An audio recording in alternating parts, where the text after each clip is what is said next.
Hello everyone, welcome back to my channel Study with Rati. Today's topic is all about morphology of viruses and general characteristics of viruses. हमने पिछली video में देखा history of viruses और origin of viruses और आज हम देखेंगे general characteristics और मोर्फोलॉजी। उसका शेप, उसका साइज, उसका स्ट्रक्चर, ये सब आता है हमारा मोर्फोलॉजी में। तो चलिए स्टार्ट करते हैं जनरल कैरेक्टरिस्टिक्स ऑफ वायरसेस। मैंने तुम्हें बताया कि वायरसेस जो होते हैं वो हम स्पेशल इंस्ट्रूमेंट के थ्रू ही देख सकते हैं। वो होता है हमारा microscope. They are acellular. First point is they are acellular. Acellular means जिसमें क्या होगा, साइटोप्लाज्म, ऑर्गेनेलीज और मेटाबॉलिज्म हमारा प्रेजेंट नहीं होगा। खुद का मेटाबॉलिज्म मशीनरी इसकी नहीं होगी, इसमें ऑर्गेनेलीज प्रेजेंट नहीं होंगे। इसमें क्या होगा, हमारा साइटोप्लाज्म प्रेजेंट नहीं होगा। तो जिसमें क्या होगा, no cytoplasm, no metabolism machinery और नो ऑर्गेनेलीज मशीनरी और कोई ऑर्गेनेलीज इसमें प्रेजेंट नहीं होगा। तो ये होता है इसका मतलब होता है हमारा दे आर एसेल्युलर।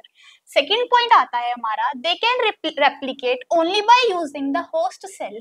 ये क्या होते हैं, आउटसाइड द होस्ट सेल ये होते हैं हमारे नॉन लिविंग और इनसाइड द होस्ट सेल ये होते हैं हमारे लिविंग। तो जब ये इनसाइड द होस्ट सेल होंगे तभी ये रेप्लिकेशन कर पाएंगे, अदरवाइज इनमें रेप्लिकेशन नहीं होगा।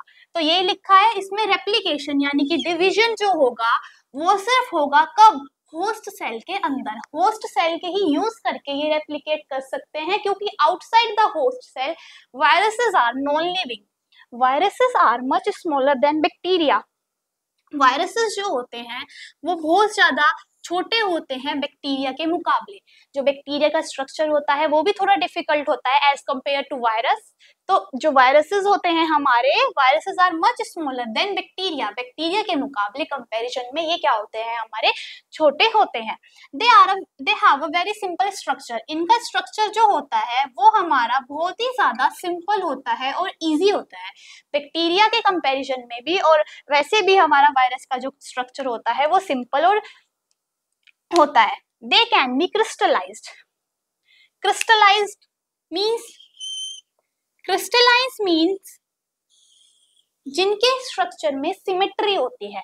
क्रिस्टलाइज्ड मीन्स जिनके स्ट्रक्चर में सिमेट्री प्रेजेंट होगी स्ट्रक्चर में।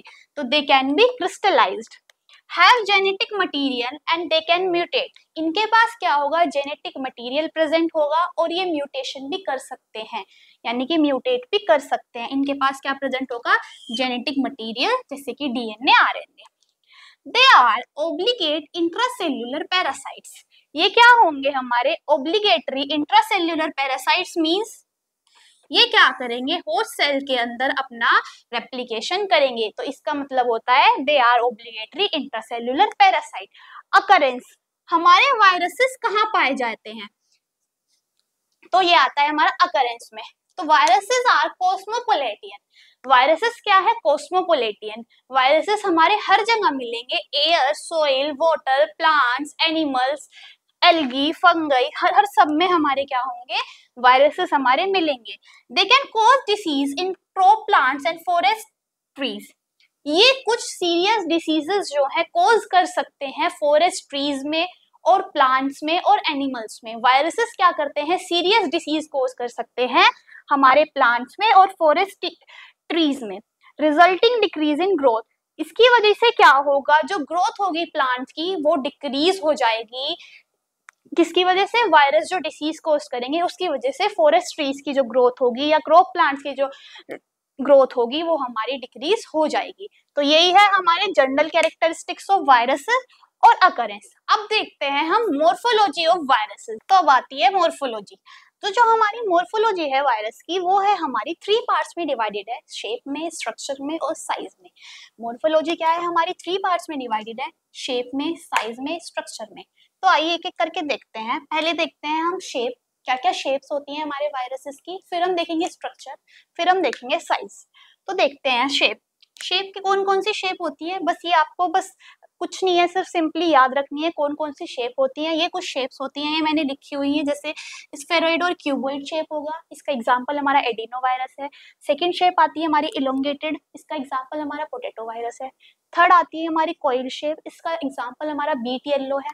फोर्थ आती है हमारी बुलेट शेप, एग्जांपल है इसका रेडीज वायरस। लास्ट आती है हमारी फिलामेंटस शेप, इसका एग्जांपल है हमारा बैक्टीरियोफेजेस। ये कुछ बस हमारी शेप्स हैं किसकी, वायरस की, जैसे spheroid, cuboid, elongated, coiled, bullet shape, filamentous. इस शेप में हमारे वायरसेस जो है मिलते हैं।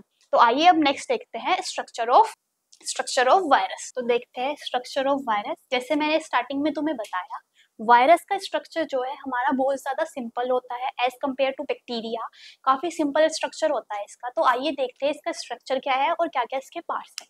ये है हमारा कुछ स्ट्रक्चर ऑफ वायरस। इसमें हमारा सेंटर में प्रेजेंट है हमारा आरएनए, ये हमारा प्रेजेंट है इसमें सेंटर में आरएनए। ये होता है हमारा जेनेटिक मटीरियल, आरएनए ये है इसमें हमारा प्रेजेंट क्या, जेनेटिक मटीरियल।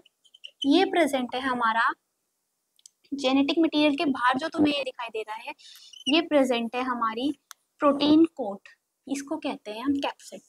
कैप्सिड होती है हमारी प्रोटीन कोट। प्रोटीन कोट का काम क्या होता है, यानी कि जो कैप्सिड होता है उसका काम होता है जेनेटिक मटेरियल को प्रोटेक्ट करके रखना, काम होता है किसका, कैप्सिड का। तो ये हमारा किसके, जेनेटिक मटेरियल के बाहर हमारा कैप्सिड प्रेजेंट है, इसको कहते हैं हम प्रोटीन कोट। इसका काम होता है प्रोटेक्ट करना किसको, जेनेटिक मटेरियल को, प्रोटेक्ट करना जेनेटिक मटेरियल को। अब आता है हमारा जो तुम्हें ये बाहर दिखाई दे रहा है बिल्कुल आउटर कवरिंग, इसको कहते हैं हम एनवेलप। ये होता है हमारा एनवेलप। ये क्या होती है हमारी लिपिड मेम्ब्रेन। एनवेलप को बोलते हैं हम लिपिड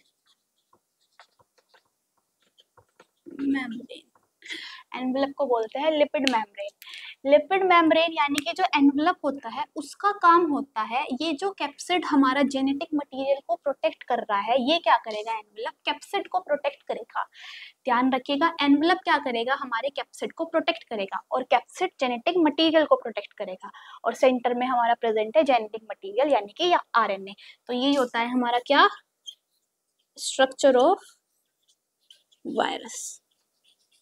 ये होता है हमारा स्ट्रक्चर ऑफ वायरस। ध्यान रखिएगा, कभी भी आप लेबलिंग करो तो मतलब ये ध्यान, मतलब वैसे तो कर सकते हो पर लेकिन जो ज्यादा अच्छा तरीका माना जाता है वो है कि तुम राइट हैंड साइड पे ही लेबलिंग करो, लेफ्ट साइड पे ना करें, लेफ्ट राइट हैंड साइड पे ही सारी लेबलिंग करें। तो ये है हमारा कुछ स्ट्रक्चर ऑफ वायरस। तो अब देखते हैं हम, लास्ट आता है हमारा मोर्फोलॉजी में, दो देखे हमने, शेप और स्ट्रक्चर देखा। अब आता है हमारा लास्ट साइज।